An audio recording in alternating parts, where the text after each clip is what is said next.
Hey everybody, Roger Levin here with your Practice Production Pearl of the Week. I recently had an incredible conversation with a dentist who had been doing really well, steady growth, then plateaued, and then began to decline. Not a lot, and fortunately, we were catching this practice in the early stages of decline. This is a standard pattern that we see in certain practices in this category of I'm growing, I'm plateauing, and I'm declining. Now, it makes me think about a quote from a Stanford Business School professor who said, "The only thing worse than not knowing why you're failing is not knowing why you're successful." And when I first heard that quote years ago, it didn't make a lot of sense to me, but I've gradually come to understand it. It's just as important to know why you are successful. The growing part. Why am I growing? Is it because I don't have a lot of competition? I have lower fees, I have better hours, we have better customer service. What is the inherent DNA leading to my growth? Well, many dentists don't know. They grow and they assume that's a natural process of existing. But in the business world, entrepreneurs know that steady growth is actually not natural. 9 out of 10 entrepreneurial companies go bankrupt within about 5 to 7 years.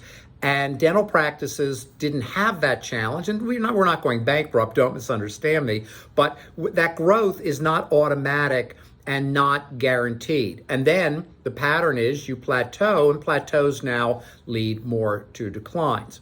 The difference is one word, the word execution. The doctor said, well, I've got a vision and I've got a mission and I've got job description and I think I have, systems. I know they could be better, but I don't understand why I'm now declining.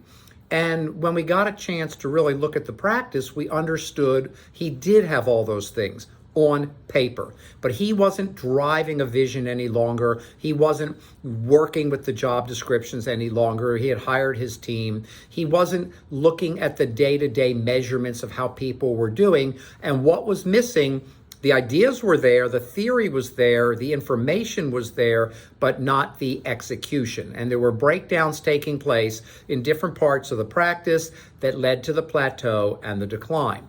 So my question to you in this pearl is, how well are you executing? Now, there are two ways to know.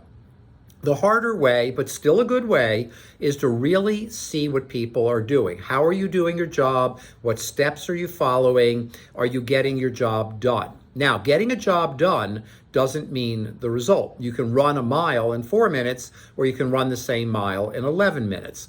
And one will get you pretty far in the track and field world, and the other will not.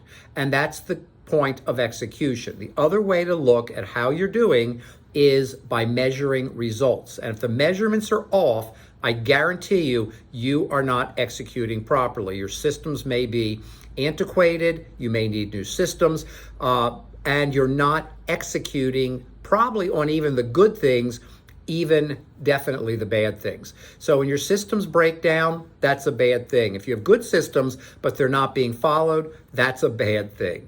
As always, I wish you increased practice production every year, and I'll see you next week.